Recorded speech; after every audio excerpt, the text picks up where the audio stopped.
Hello, everyone, and a very big welcome to the Week 3 lecture for Public Scandals and Moral Panics. So what we're going to do today is discuss a couple of concepts, a concept of moral regulation and another one of discourse analysis. Many of you might have already heard of discourse analysis. Familiar for some of you and revision for some others of you, it'll be new material. Why I'm going to do that is to consider some of the wider perspectives within which to think about moral panics and moral panic theory as well. And some of that has to do with the discussion that we've been having around the world has changed, but it's also because some moral panics are located very locally and yet they're symptomatic of other things that are going on in the society. And how I'm going to do that is I'm going to introduce some social theorists, which once again some of you might be familiar with. And these are people who've been thinking about issues of morality, transgressions when people break the rules, and what actually constitutes the whole idea of normal and who gets to decide what's normal and what's not normal. So that's what we're going to do today. And I'm going to start with one of the founders of sociology as a discipline, Emile Durkheim. A number of these people are French, which is interesting. But what he did was create space within the university for a particular study of society, and part of his idea was that we should be able to study society in the same way as we study the natural world, for example. If there are any outsiders in the room, outsiders often make the very best sociologists, and he was an outsider in a way, at least for a little while. He did come from a Jewish background. Jewish people have been outsiders for quite some time, and he came from a very close-knit, tight family, but then he in the country in France, and then he went off to Paris, and for a couple of years he really struggled to fit in because he was a real outsider. Paris was much more sophisticated, as cities often are, as urban centres are. He didn't know what the rules were, so he had to figure all that out for himself, and that was very difficult. He tried 3 times to get into the university there, and it was the 3rd attempt that got him in, but he was very miserable. So I often think for students who come from rural settings, he's a really good role model. You might feel out of place for a while, but eventually you might end up being talked about in lecture theatres because your ideas are so brilliant. He was interested in the whole idea about moral regulation, and France, when he was thinking about all of this, was in a great deal of turmoil. Things had kind of settled down after the French Revolution, but also there was also lots of conflict with people wanting to go back to the ways of the aristocracy, people from the so-called lower orders pushing up and demanding more. We also had industrialisation, so people were moving in from the countries to the cities. So a whole way of life had moved from agrarian life, life on the land, to industrialisation. And so he was very interested in all of this. He reckoned that moral regulations, or ways to live a life, a good life, is actually needed for the functioning of society. And the reason why he said that is that human beings are what he calls homo duplex. We're comprised of sort of 2 opposing natures. On the one hand, we get all very emotional and passionate and want to bop somebody on the head. And on the other hand, we can be very reasonable and want to cooperate with people and facilitate conversations and things like that. So he reckons this is a part of our dual nature. He didn't do a lot on gender, so bear that in mind as we're going through, as most of these sociologists didn't. So what he reckoned is that we need to regulate our behaviour, otherwise we can't control ourselves. So we get into sort of self-regulation. And otherwise our emotions, our passions, our rage or whatever will take over, and we will actually go around bopping people. So we need to learn to control ourselves so that we don't do that. And he reckons without self-control, we're actually on our own, because that's not going around hitting people, being violent, expressing violent emotions is not conducive to building relationships. So we will end up isolated, we'll be on our own, and we'll therefore be against everybody else as well. So what he says is that our happiness actually as individuals actually depends on the regulation of our so-called wild society. Moreover, his observation is, as he studied various societies, is that whenever people come together as a group, there are sort of some moral rules. What's right and what's wrong are formulated. Any sort of group, you'll work that out within your group, what's acceptable and what's not acceptable in the group. I want to go now to another sociologist, a little less well known in Australia, Norbert Elias. He was a German. Again, he's of Jewish background, which, as I said, a number of sociologists are, which is very interesting to me. And I think it's because it gives them an outsider perspective. And it's kind of like if you're a fish swimming in water, you don't know that you're swimming in water, but once you're outside, you get back and you see it. So sometimes it's the outsiders who are the most astute at analysing society. So he was born in Germany, came from a very, very well-off family, but left Germany in 1935 because of the rise of Hitler. And so while he wasn't a total outsider in Germany, he certainly was in Britain. And he was during the war because he was then German, and therefore he was an enemy alien for quite some time. And even though he'd published what is his most important book, he'd written that in 1935, it really wasn't accepted and widely known in England until the 1960s. And he didn't get a full-time secure job in a university until he was 57. So he had to contend with quite a lot of difficulties and barriers against him because of his outsider status. He was interested in how the individual psyche, our mind, is actually moulded by society. And he coined the term habitus, which some of you might be familiar with. It's most popularly associated these days with another Frenchman, Pierre Bourdieu, another outsider, came from a very poor background. And habitus is the idea of very ingrained habits that we have because of the way in which we grow up, or the way in which we're socialised, within our families, within our social class, within our schools, etc. So we end up with particular ways of seeing the world. And so to coin that, to put all that together, he coined this word habitus. So he's interested, therefore, in how society shapes us as individuals.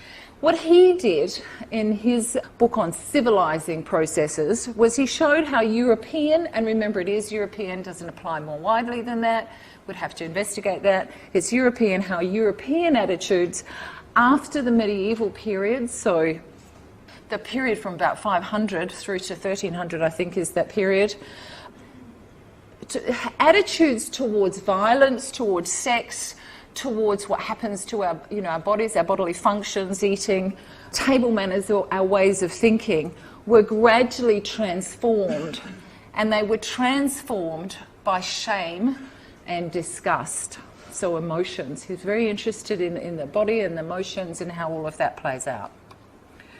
And what he says, his argument is, this is a whole book that I sum up in one sentence, he argues that we learn to internalise self-restraint. We restrain ourselves, we control ourselves. But he reckons that this happened in the aristocratic kingly courts of France, the court society, back in the 17th century, and then gradually it filtered out from the very top of society, filtered out through the middle classes, and then further out into the so-called peasants and lower orders, as they used to be called. So it was imposed, he said it was imposed by the court. Everybody in the court, this particular sort of little community of aristocrats, had to learn how to behave in particular ways, otherwise they would not get on there. And then those values and beliefs and practices went out, rippled out into the rest of society. And the way in which he did his study was actually to read some etiquette texts that were written around this period. So that's how we found out. And that's often the way in which attitudes are shifted out into society. So there's some images of the sort of courtly life. I think aristocrat thinks kings and queens and duchesses and the like. So he reckons that the 17th century French courts developed a particular mode of conduct and therefore a psychic structure. So it's not just what they did, it's also how it affected their minds as well. And then it was the middle classes then that based their own conduct or morality on, even though they were opposed in many ways to the aristocrats that middle class were, they still imbibed some of this psychic structure and attitudes and conduct. And the court society, he says, revolved around what's called symbolic capital, and I am picking that up again from Bourdieu, the idea of status, things you can't really see but you know about. People have high status. Honour, where people's prestige, but their titles, you might have a title, as recognition. These days, recognition might come in the form of honours from the Australian government during the Queen's birthday recognition or Australia Day recognition, so that sort of high-level recognition.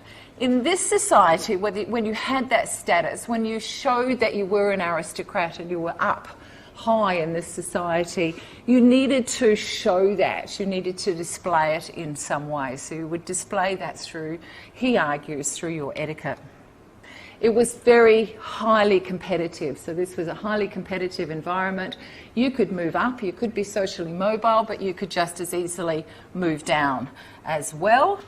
And the main way to show off this social identity, how prestigious you were, how superior you were, how close to the king and the queen that you were, was through etiquette and manners. So the way in which people spoke, the way in which they ate, what they wore, how they carried themselves physically, how they walked, for example. And these rituals of etiquette demonstrated social status and social position. But moreover, the rituals of etiquette were the ways by which you could move yourself up in society as well, and just as easily, if you didn't do it well, you'd probably come tumbling down. So he said to negotiate this particular lifestyle, this court life, one needed to be continually observing other people, and you needed to also observe yourself, because you needed to be able to make sure that your own displays of etiquette were appropriate for the occasion. So he reckons this observation or gaze is very similar to what sociologists do, in that what we're doing is looking at somebody, but we're also looking at the social context in which they live. So as a person in relationship to others, not an isolated person, but where they fit in the social order. And that's what these people were doing. They were observing where people were, how close they were to the king and the queen, how far away they were from the king and the queen, whether they were moving up, whether they were moving down. So always watching and observing what was going on. The point of observing was not, as a sociologist might, to explain why things happen the way that they do, but to gain some power, to gain some leverage, be able to move your way up. And that the intention was to exploit other people's weaknesses. So the last thing you wanted to do was to display any weaknesses. That would be a part of your self-control, would be to make sure that you were always in control, very poised. So your superiority over others was dependent on how you displayed that superiority. So it's not an inherent superiority, it's about how you show it off, basically. Authenticity is to be avoided because that would be a sign of weakness. People could take advantage of that in a psychological struggle. So this is not about hitting people over the head because you're angry with them. It's actually about controlling all of your emotions, not displaying any as a sign of weakness, but going after people psychologically because you want to show them that you're the best in order to move your way up. It makes me think of working in the university a little bit. Some of this sort of stuff still goes on in various circles. This man is a writer of the period. He came from a middle-class background. He was very happy coming from the middle class, but he went to work in a court. He worked for a particular duke as a tutor, and he became very aware of his lowly status, and sometimes that was made obvious to him by other people's behaviour. It was also obvious to him because he couldn't always do all of the etiquette. And so he wrote, he's an outsider, so he wrote about some of the things that he observed, which, as I said, if you're in it, you can't, it's like a fish in water, you can't necessarily see it. So he said, and I'm reading the quotes again for anybody listening and not watching, let a favourite observe himself very closely.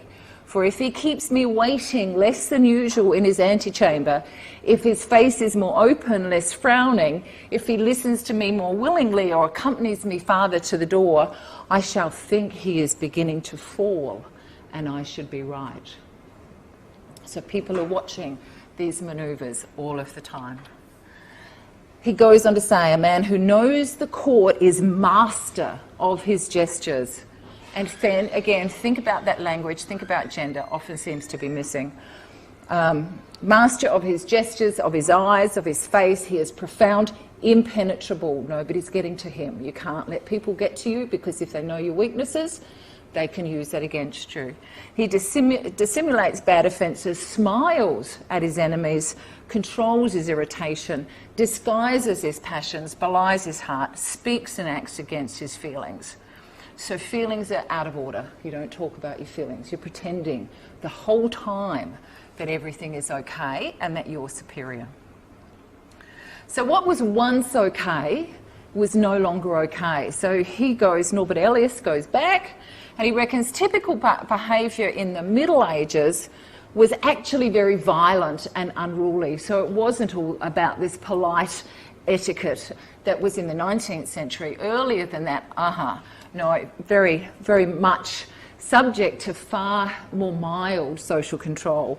So manners measured against later ones are relaxed in all senses of the word. There are a few rules. One ought not to snort or smack one's lips while eating. One ought not to spit across the table or blow one's nose on the tablecloth, because that's used for wiping greasy fingers or into the fingers. Eating from the same dish or plate as others is taken for granted. So in the Middle Ages, people ate from the same dish. There were a few rules about how you did that, so that you're not too disgusting. But really, he reckons, one must only refrain from falling on the dish like a pig and from dipping bitten food into the communal saucers. Apart from that, not too many rules. Very different. What he's saying is that French society went from that hardly any rules to this incredible, elaborate display of etiquette in the 17th century. So he reckons that we know, what he argues is that's been a civilising process that's been going on during those centuries, and he reckons we know when some civilising process has taken place, when we feel uncomfortable. If somebody talks about bodily functions, if they talk about farting, for example, and we feel uncomfortable, we know that we've been civilised. Anybody who talks about bodily functions openly or fail to conceal or restrain themselves in that way has not been civilised. And I am doing, for the people listening, a whole lot of inverted commas here. It doesn't work so well for those on the other end.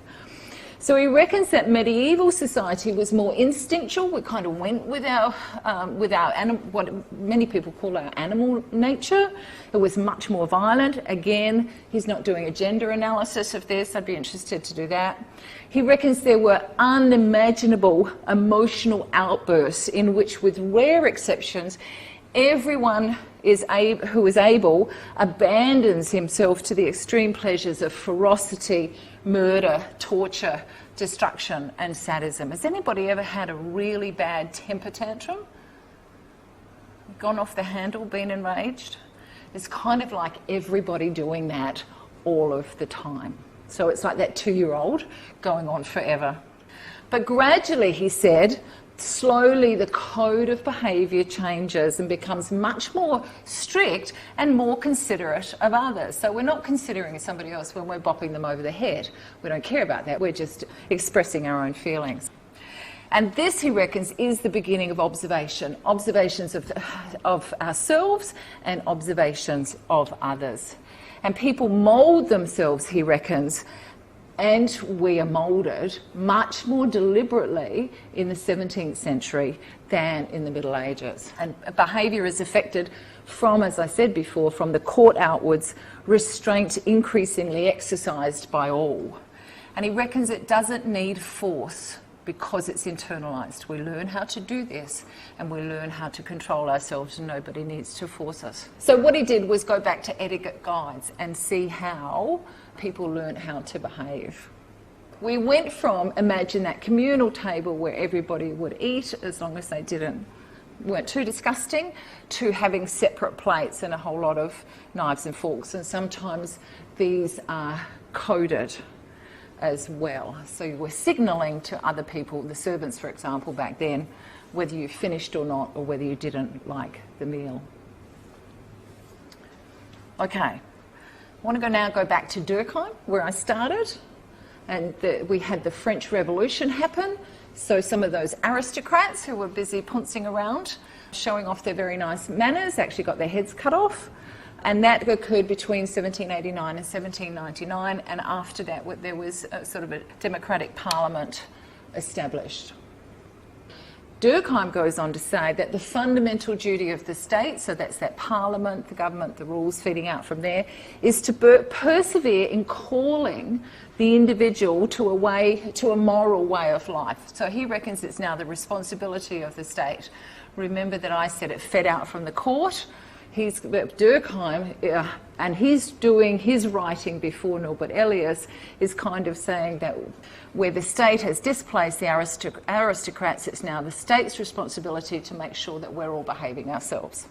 And the state then for him is a moral authority with the job to make sure that individual citizens are treated properly, treated equally and fairly, despite inevitable inequalities which come about through caste and class, etc. And he says that the state should be the moral regulator. So whenever our morals, our behaviour, the things that somebody's decided are right and wrong, whenever that's somebody's choosing to do that regulation, that's the moral regulator. In his case, he thinks the moral regulator should be the state. For others, for later sociologists, Philip Corrigan and Derek Sayer, they reckon the state equals the ruling class. He reckons the modern state doesn't actually guarantee equality and justice, but legitimates the rule of the ruling class, the business owners, the upper class. And that moral regulation, therefore, is about normalising and naturalising the very particular and historical, that is, the rule of the ruling class, to legitimate certain social arrangements, certain ways of doing things. Therefore, moral regulation is all about moulding people by our education, etc., how we think of ourselves, what we do, and that the state imposes certain social identities and excludes others. So we're made to see ourselves as females and males, for example. We're made to see ourselves as children and adults. We're made to see ourselves as gay or straight. Another sociologist, thank God a woman, added this term moral capital. So for some of you who know Bourdieu's work, he has a couple of ideas called, you would know about economic capital having financial resources. He reckons we also have social and cultural resources. So social meaning that saying of it's not what you know, it's who you know. It's all the social networks that you have that can get you jobs, etc. And cultural capital is about what you know. So if you come into the university and you already know how to pronounce the name Foucault, then you've got quite a lot of cultural capital coming into the university. Most of the rest of us have to figure out how to pronounce that. So it's about what you know, and it's about legitimated knowledge that's actually valued in a particular society. So she adds to social capital and cultural capital, she adds moral capital. And she reckons that the moral bit is about our character, about our moral fibre, I guess, about our moral worth. And it's a way by which we're judged or even certified as morally desirable by the so-called moral regulators. Now, she reckons it used to be the church who was the moral regulators, but we know what's happened to their reputation. Now it's the various professions who do that. And, that's all going to be you people, because you're going to go out into the professions, interestingly enough. And she argues that philanthropists invest in helping the poor for their moral gain, the moral gain of the philanthropists, to increase their moral capital, because then they look more worthy. The currency is character. A person then shifts from being disrespectable or disreputable and becomes respectable. In her language, thrifty, clean, hardworking and sober, and therefore pays back philanthropist. So it's almost like it really kind of reminds me of the way in which Aboriginal Australians are assimilated. In this, it's poor people being assimilated into the middle and upper classes. Another sociologist wants to point out that the state, so go back to Durkheim, who says that the state is the moral regulator. The Canadian reckons actually it was the church. He's saying, well, yeah, maybe the state, but the state's not a single entity. There are different departments, and they serve different functions. There's social services and the treasury, and in many ways they're going to have quite opposing points of view. So moral regulation won't be unitary. It won't be one way of doing things. But it's not only the state, he reckons, who regulates morality, it's also activists. Like the young man who came in and said that, what did he say about Scott Morrison? That he was a climate vandal. Yes. So he's come in and so other groups of people come in and say, well, no, the way in which Scott Morrison is doing things is wrong. So they step into that. That's what activists will do. But it's also movie makers, and think about Disney, for example, and what we might learn about morality and what's right and wrong from the various television shows and films that we watch. He reckons that moral regulation is not only the activity of the powerful. Instead, there are many different moral entrepreneurs competing, for example, trade unions and claims makers. So I don't know if I've shown you this before, but this is from Howard Becker in 1963, who reckons whenever rules are created and applied, we should be alert to the possible presence of an enterprising individual or group, because their activities could properly be called moral enterprise. They're enterprising because they want to create new rules for us in our society. And these claims makers, which you would have read about last week, or moral entrepreneurs, must first say that define a social problem to their own satisfaction, and then present their claims, and then draw media attention to that, and then policymakers and the public respond. And I saw that happening around young people in Tasmania smoking. They want to increase the age of purchasing cigarettes to 21. So you can see the claims makers coming in, putting their positions around that particular issue. And the success, of course, requires endorsement from the public and from the government. So to go back to Finland, he reckons this term moral regulation should be applied only to regulation that uses persuasion and not force. Which brings me to Michel Foucault, who is another Frenchman, another man who was very well off in terms of his social positioning and family background and wealth, etc., but an outsider because he was homosexual in a time when that was illegal. He was interested in the history of ideas, how things change over periods of times, and he kind of uses what's called a genealogical approach. As you might map out your family tree, he maps out the history of ideas. He's interested in relationships between power and knowledge, and how power and knowledge are used as social control through our institutions, and therefore persuasively. You don't necessarily need force. He's very interested in transgressions, about people who break rules all the time, and he's interested in analysing discourses. And a discourse is an organised way of giving meaning to a particular subject. So it's a group, I'm quoting from Stuart Hall, who's in your readings for this week, a group of statements which provide a language for talking about, a way of representing the knowledge about a particular topic at a particular historical moment. So it includes, a discourse is not just the conversation, it's not just the text, it's not just that, it's not just the ideas, it's also the practices. It's actually what we do as well. So the ideas about purging blood in order to restore balance in the body, for example, existed for a very long time as a medical idea. And then there was a practice about bloodletting, and that was carried out by putting leeches, little worm things, on your skin, and also in barbers who would literally let the blood out to purge yourself of bad humours and things like that. So it was not just about the ideas, it was also about what we actually did as well. And that was a common medical practice from ancient times through to the end of the 18th century. It's also, I talked about Norbert Elias using particular books, etiquette guides and things like that. So there's the text on how to live politely, live in a polite society, but there's also what we do. So setting the dinner table with lots of plates and lots of cutlery, and the sorts of cutlery which, when I first went out, my first ever fine dining experience certainly indicated that I was not from the upper classes, because I didn't know what to do with all of these knives and forks. I had to wait for somebody else to start to show me. So they're about practices.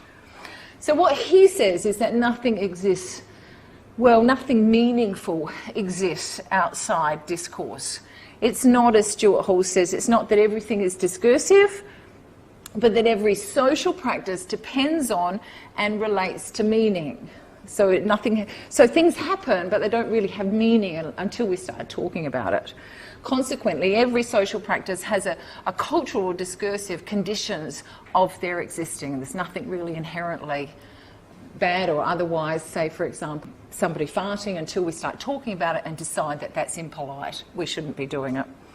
So social practices, insofar as they depend on meaning for their operation effects, take place within a discourse. And if they take place within a discourse, then they are discursive.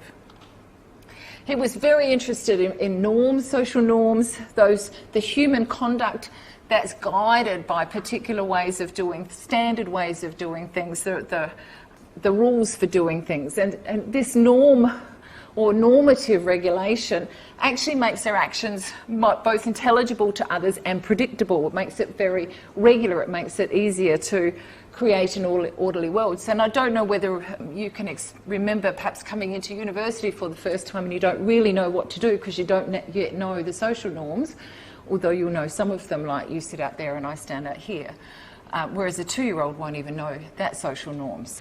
But it just makes things easier once you figure out the social norms, because we can then predict what's going on.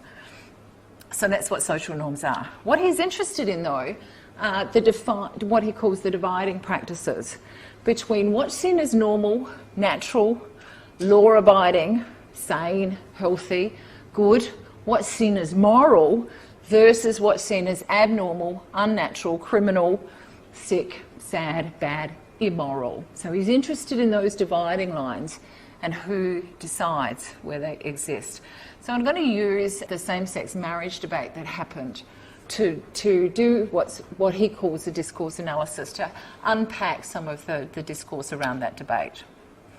And there's some guidelines for doing this in the Stuart Hall reading from this week. You ask a number of questions of the text. So what are the statements being made about gay marriage? And just to say that I'm not endorsing any of these, I'm just calling these out. These were statements that were made. So when we started having this conversation, even though the conversation went way back to 2004, we had started having a conversation about endorsing that through a plebiscite. And Erica Betts said, if you undo the institution of marriage by redefining it for the latest movement or the latest fad, you will open a Pandora's box. You will let out a can of worms. Let's not be under any illusion that once you start unpicking the definition of marriage, there will be other consequences.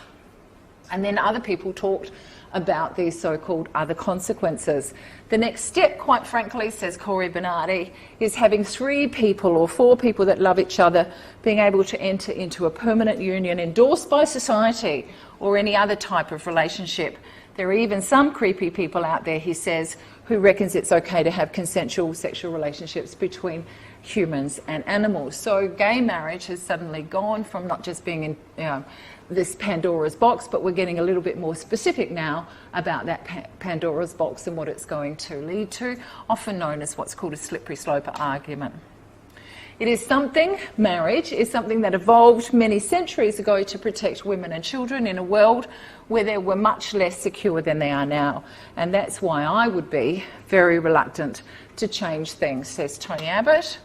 And the institution, and he goes on, the institution at the heart of our society must not be redefined to suit a politically correct minority. It's not homophobic to maintain that ideally children should have both a mother and a father. So we get some idea of the statements that are being made through this discourse about gay marriage. that it's a slippery slope, it's going to lead to even worse things, and that this is the best thing for children. And a heteronormative nuclear family is the best thing for children. Then you want to go on to point 2, the rules that prescribe certain ways of talking about these topics and which exclude other ways of talking about. So we ended up with some ideas about what was natural and what was unnatural. So gay marriage was seen as unnatural, heterosexual marriage is seen as normal and natural, and same-sex marriage seen as abnormal and leading to have sex with animals. Then we have a look at the subjects who are there present in the discourse.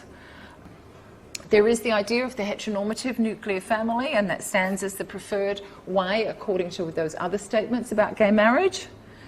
Same-sex attracted people and same-sex parents as well came up in that debate quite a lot as being inadequate parents. Point 4, Stuart Hall says, is how this knowledge about the topic acquires authority and a sense of embodying the truth. So some people believe that their position is the truth, and this comes about through this idea of binary gender, that males and females, there are just 2 genders, and we're complementary and we're distinctly different as well. And then the whole idea about sexuality being about reproduction, and therefore hence the children in the other argument. Point number 5, the practices within institutions for dealing with the subjects whose conduct is regulated and organised by these ideas. And I mentioned already that at the time, Poe's, certainly his childhood, his teenagehood and most of his adult life, homosexual practices were illegal. I'm not sure whether they changed in France by the time that he died. He died of AIDS, but they were illegal practices. And we'll talk a bit more about that next week in terms of Oscar Wilde. So there are practices within institutions like the law that will make some things right and some things wrong. And homosexual practices for men were illegal, wrong, criminal, etc., but never for women. And it was because, not so much because they thought that homosexual acts between women were right, it was just that they couldn't figure out that that would actually even happen. It just wasn't a thing, so it wasn't illegal. And in this example, the law prevented same-sex marriage until the 9th of December 2017. In medicine also, there was a prevention of access to reproductive technologies for LGBTIQA plus people until February 2017. And lots of childhood education around sex is actually in the context of reproduction. The whole idea about putting the condom on the banana instead of talking about relationships. And then he reckons the 6th point Stuart Hall goes on is to acknowledge that a different discourse will arise. And I think in Australia this is absolutely arisen now. That gay marriage is a new discourse. It's a new way of thinking about who can get married in our community. So we do have statements that have been made, the contesting statements, which are now more mainstream than the other ones, that love is love. We have new rules, normal and what's normal and what's abnormal, those boundaries have now shifted out. We've got a broadening of some of those boundaries. So still marriage is kind of a privileged relationship. It still is about monogamy in a sexual relationship, but it has changed. We've broadened some boundaries. The subjects now are about married couples and then all those others, single people, single parents, mixed families, blended families, non-monogamous couples or relationships, asexual people, etc. So there's still a privileging of particular types of relationships. How it acquires truth, still through that binary gender, the idea that there are 2 distinct genders and that they are there to complement each other, that we're so different. And that sexuality is somehow natural, some sort of part of our inner nature. There are practices within institutions, and we now, in many cases, if you're married, your relationship is privileged over a de facto relationship where people are living together. So there are extra rights that you have if you are married as opposed to not married. So it's a privileged relationship. And citizenship laws. So for example, my stepson found it easier to get married. He was living in a partnership. It was a straight partnership, but living in a civil partnership in Holland. And then he wanted to go to Ireland. And the Irish government wouldn't let them in, or wouldn't let her in, wouldn't let Robin in for a month after he left and went to Ireland, because they were in a civil relationship, which was recognised in Holland, but not a marriage. So she would have had to stay back in Holland. Her visa was going to run out. It was all getting too hard. So they said, well, let's just get married. So it's kind of a privileged relationship. There are rules there. That meant she could get direct entry to Ireland, where she couldn't if she had stayed in that civil relationship. So that's what I mean about a privileged relationship. Different rules apply. It was easier.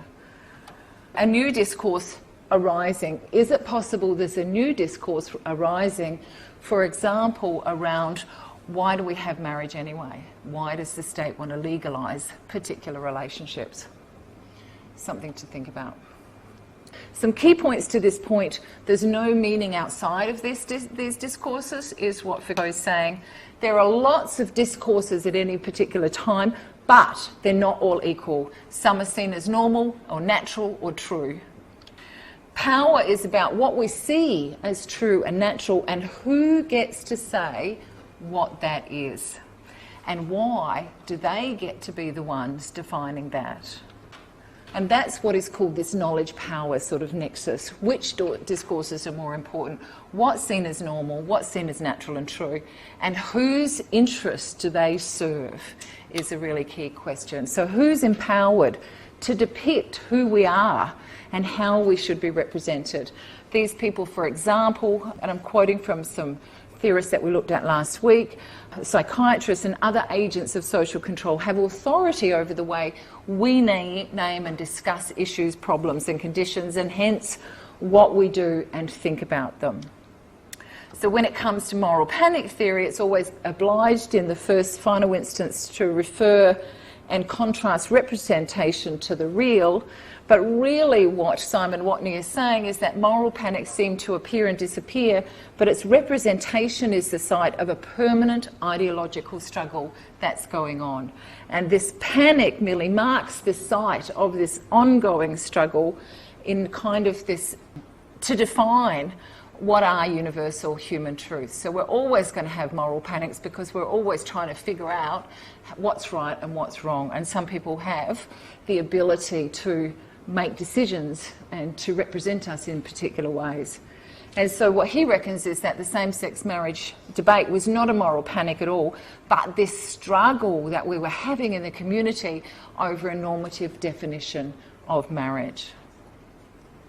A struggle for meaning. Is that what a moral panic is about? And so Good and Ben Yehuda say the moral panic has proven to be a useful, very, very durable concept. And one of the reasons for its success is that moral panics are about this struggle for cultural representations where the respectable mainstream of society leaves off and the margins of outsiders begin. So the moral panic divides the society into them and us, the deviants and the law-abiding citizens. So moral panics after Foucault are really looking at these struggles in representational hegemony or dominance, about normalisation, about establishing the moral boundaries where they are going to lie. And the creation of deviants, these folk devils, who establish the norm. So what's normal and what's deviant is always contested and always open to contestation and change.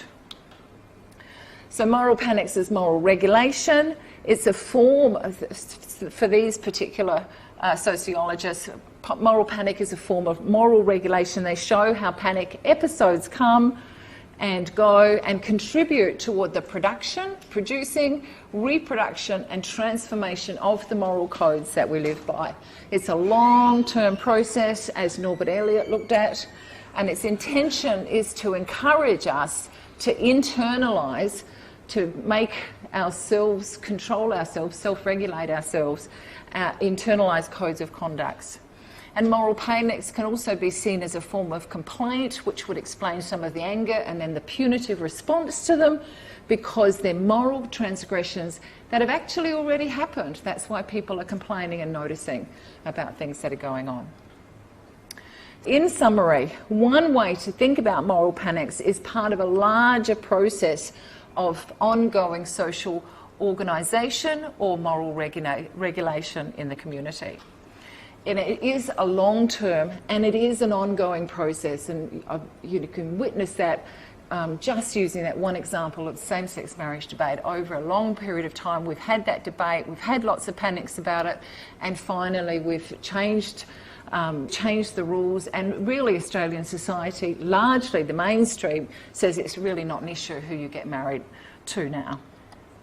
And there are multiple, the other point is that there are multiple discourses in any society, lots of them that are different, but what's the important bit is who gets to decide which ones are dominant, who gets to decide the dividing lines between what's right and what's wrong, who gets to decide what's normal and abnormal. So moral panics can be, therefore, one way for the dominant in a society to re-establish meaning to leave in place particular social norms which have actually already been broken or contested in some way.